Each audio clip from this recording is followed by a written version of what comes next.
Handy Klaasen 23 crore रुपए, Pat Cummins 18 crore, Travis Head 14 crore, Abhishek Sharma 14 crore और यहाँ पे नीतीश कुमार रेड्डी 6 करोड़ रुपए। तो ये थे रिटेल लिस्ट किनकी, एसआरएच की। तो स्वागत है दोस्तों आपका मेरे यूट्यूब चैनल में और मैं आज आपको बताता हूँ एसआरएच के ऑक्शन के बारे में। एसआरएच ने कैसे किया और क्या किया। तो रिटेन प्लेयर तो मैंने बता दिया पर एक बार दोबारा बता देते हैं। तो ट्रेविस हेड को उन्होंने 14 करोड़ में रिटेन किया, पर जो उनके फर्स्ट पिक थे हैंडी क्लासन वो थे 23 करोड़ रुपए में। अब 23 करोड़ रुपए विकेट कीपर बल्लेबाज हैं, ठीक है, विकेट कीपिंग कर लेंगे, नीचे 4-5 नंबर पे खेलेंगे, वो भी ठीक है, पर क्या वो 23 करोड़ में बिकने वाले प्लेयर थे? या वो ऑक्शन में जाते तो इससे कम के मिल सकते थे, आरटीएम कर सकते थे। तो ये सोचने वाली बात थी, एसआरएच के लिए सोचने वाली बात थी कि ये उन्होंने 23 करोड़ में उनको लिया, तो उनको सही लगे होंगे इसलिए लिया। साथ ही पैट कमिंस का तो बनता था, पैट कमिंस का बनता था, और पैट कमिंस आपको एक फाइनल तक ले जाते हैं। वो बात अलग है, फाइनल नहीं जीते, वहां पे केकेआर जीत गई थी, पर फाइनल तक ले जाते हैं। काफी टाइम बाद एसआरएच का अच्छा प्रदर्शन था, वहां पे अच्छे फैसले ले गए, तो एक विनिंग कैप्टन नहीं बोला जाएगा उनको भी, तो एक अच्छे कैप्टन को रिटेन करना अच्छी बात थी और उनको करना भी चाहिए था। साथ ही वहां पे अभिषेक शर्मा, अब इनके जो ओपनिंग बल्लेबाज है ना, शायद सबसे खतरनाक बल्लेबाज, ये नहीं है कि मतलब हॉर्नी है, हॉर भी है, पर सबसे खतरनाक इसलिए बोल रहा मैं क्योंकि जिस दिन ये दोनों चल गए, अब वो ट्रेविस हेड टुल्ला तो कितना मारता है, साथ ही वहां पे अभिषेक शर्मा, आप लोगों ने देखा होगा, हेड एक तरफ से हेड खोल के रख देते हैं, दूसरी तरफ से अभिषेक शर्मा, वो भी क्या बोलते हैं, तज खरबूजा का देखे खरबूजा रंग बदल रहा है, तो ऐसे उनका दोनों का होता है। एक अगर छक्का मारेगा तो दूसरा छोड़ेगा नहीं। तो 28 करोड़ के ओपनिंग जोड़ी वहां पे आए उतरेगी मैदान में, तो वो देखने के लिए अलग ही होंगे। क्या इस बार 300 बनाएंगे एसआरएच, क्योंकि उन्होंने अपने उसमें और भी नीचे बल्लेबाज जोड़ दिए थे। तो ये उनके थे रिटेन प्लेयर। वहां पे नीतीश कुमार उन्होंने 6 करोड़ में। अब नीतीश कुमार रेड्डी कैसे मान गए, ये तो सोचने वाली बात है, पर ठीक है, उन्होंने कहा वहां पे लॉयल्टी है, मेरे को इस टीम ने मौका दिया, मैं उस टीम को छोड़ना नहीं चाहता, और उस बंदे के लिए सैल्यूट भी है और अच्छा भी है, क्योंकि वहां पे हमने शशांक का सुना था, कईयों का केस सुना था, जैसे वहां पे बटलर उन्होंने उनको छोड़ दिया, तो वहां पे कई हैं, पर वहां पे नीतीश कुमार रेड्डी के लिए एक वो है, दोनों हाथ से थम्स में वो लॉयल्टी दिखाई उन्होंने, और वो एसआरएच में बने हुए हैं और 6 करोड़ में रिटर्न हो गए हैं, 6 करोड़ में मान गए थे। तो ये थे इनके रिटर्न लिस्ट। अब जब ये ऑक्शन में आए तो इनको क्या चाहिए था, गेंदबाजी, क्योंकि इनके पास एक गेंदबाज हुआ करता था, 15 साल रहा, वो है भुवनेश्वर कुमार। अब भुवनेश्वर कुमार ने इस टीम के लिए बहुत विनिंग टीम है, कैप्टन भी रहे, कप्तान भी रहे भुवनेश्वर कुमार इस टीम के। तो यहाँ पे भुवनेश्वर कुमार ने काफी साल दिए इस टीम को, तो इस टाइम उन्होंने उनको रिलीज कर दिया है। साथ ही वहां पे उन्होंने उनकी जगह भरने की कोशिश की, वहां पे उमरान मलिक थे, फजल फारूकी थे, तो वहां पे गेंदबाज इनके पास अच्छे अच्छे थे, टी नटराजन थे, सब ये इन्होंने रिलीज कर दिए थे। और इस टाइम जो इनके पास गेंदबाज बचे हुए थे रिटेन में, वो थे इनके पास सिर्फ पैट कमिंस। तो रिटेन में सिर्फ पैट कमिंस एक गेंदबाज थे मादर, बाकी इन्होंने बल्लेबाजी में 2 ओपनर अपने कर लिए थे। 3 नंबर इनको बना था, क्योंकि पिछले साल भी 3 नंबर इनको थोड़ी दिक्कत आ रही थी। तो 4 पे आपके नीतीश कुमार या हैंडी क्लासन और 5 पे आपके नीतीश कुमार, तो इन्होंने काफी वो नीचे भी भर दिया था, और वो बीच में चाहिए था इनको 3 नंबर, तो इसके लिए शॉपिंग के लिए जाते भी हैं। साथ ही ये जब ऑक्शन में उतरे थे तो इन्होंने सबसे पहले जो प्लेयर खरीदा था वो खरीदा था मोहम्मद शमी। मोहम्मद शमी एक इनका बहुत ही अच्छा पिक रहा, और मोहम्मद शमी एक बनते भी थे, मोहम्मद शमी के फैन बहुत भी है, तो मोहम्मद शमी को एक ब्रांड भी लेके आते हैं। और मोहम्मद शमी की गेंदबाजी जो स्विंग कराते हैं, डेथ ओवर कराते हैं, क्योंकि इनकी डेथ में थोड़ी दिक्कत हो रही थी, क्योंकि वहां पे भूवी रन दे रहे थे, डेथ इनके पास सही नहीं थी पहले, तो इन्होंने बहुत अच्छे जो करा था वो पिक किया, तो वो मोहम्मद शमी किया। 10 करोड़ रुपए में इन्होंने अपने साथ जोड़ा, क्योंकि पैसे तो इनको देने पड़ते थे, पर क्या इनकी फिटनेस, मैच फिटनेस कैसे रहते, थोड़ा फिटनेस पर सवाल होते हैं। अब फिटनेस अगर सही रहे तो मोहम्मद शमी भी इनके बहुत अच्छे चॉइस है, और इन्होंने 10 करोड़ रुपए में अपने साथ में इनको किया।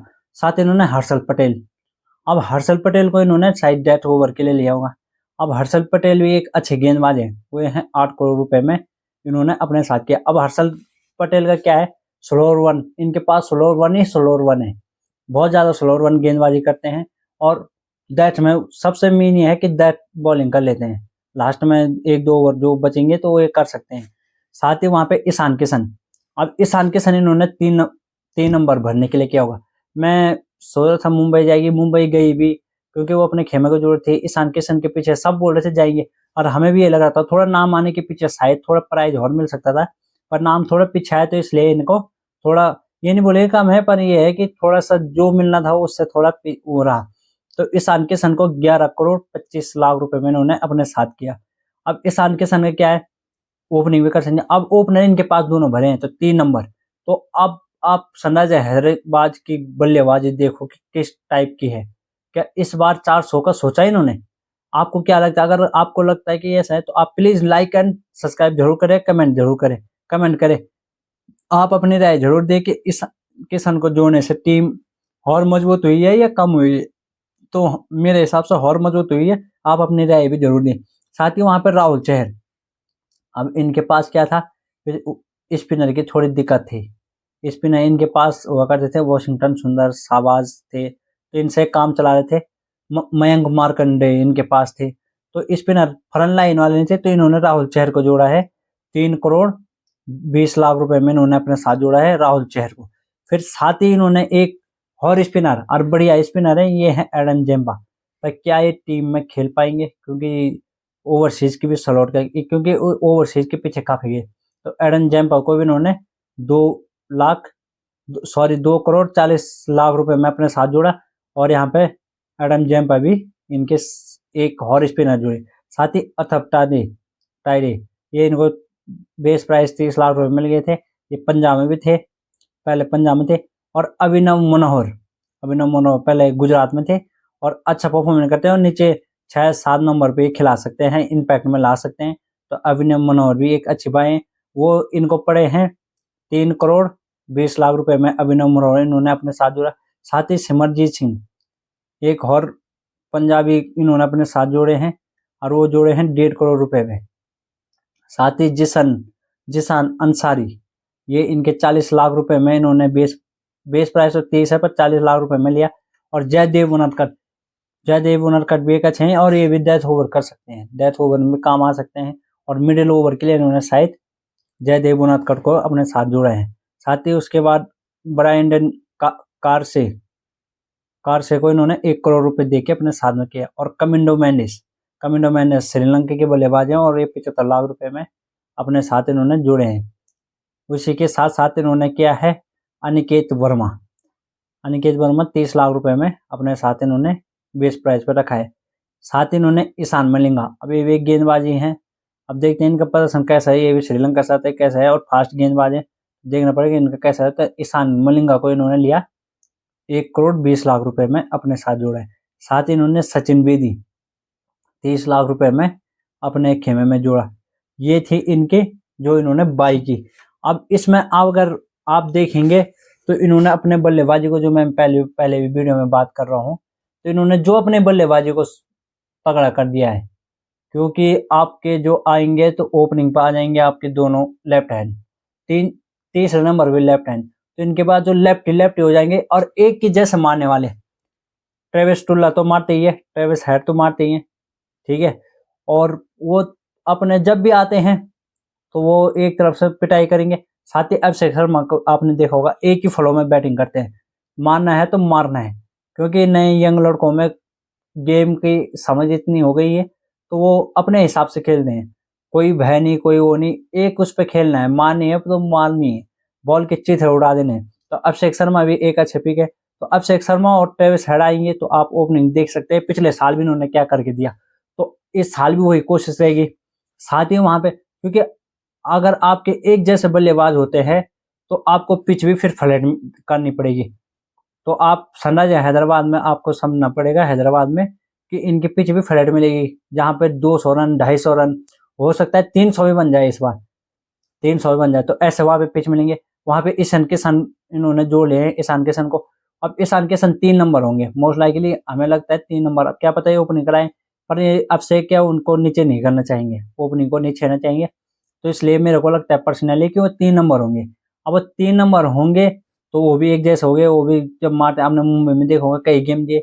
एक साल खराब होने से प्लेयर खराब नहीं हो जाता है, तो उनका भी ये ऐसा कोई वो चल रहा था, तो उन्होंने भी एक जैसे बल्लेबाजी करेंगे। साथ ही उन्होंने जो उसके बाद आएंगे, तो आप 4 पे नीतीश को खिला सकते हैं, 5 पे हेनरी क्लासन को।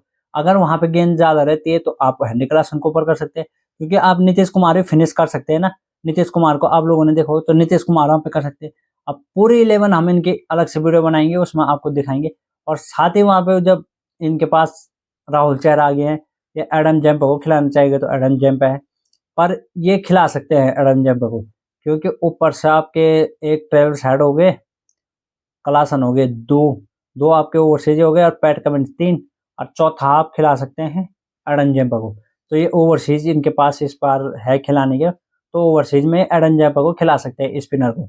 साथ ही नीचे गेंदबाजी इनकी तगड़ी है, फास्ट बॉलिंग तो मेरे हिसाब से इनकी भी बहुत अच्छी दिख रही है।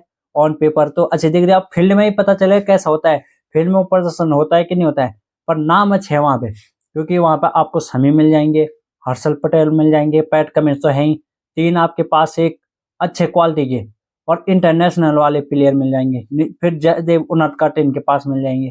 तो गेंदबाजी तो, और फिर ईशान मलिंगा भी इन्होंने जोड़े हैं, तो एक इन्होंने अपने पास बैक भी अच्छा जोड़ा है। और क्या ये दोबारा फाइनल में पहुंचेंगे, ये टॉप 4 की टीमें हैं, तो आप प्लीज कमेंट कीजिए कि ये टॉप 4 में जा सकते हैं कि नहीं जा सकते हैं।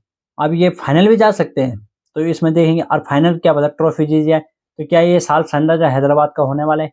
तो आप लोग जरूर कमेंट कीजिए, और प्लीज चैनल को लाइक एंड सब्सक्राइब कीजिए। अभी मेरे पास इतना ही है, धन्यवाद।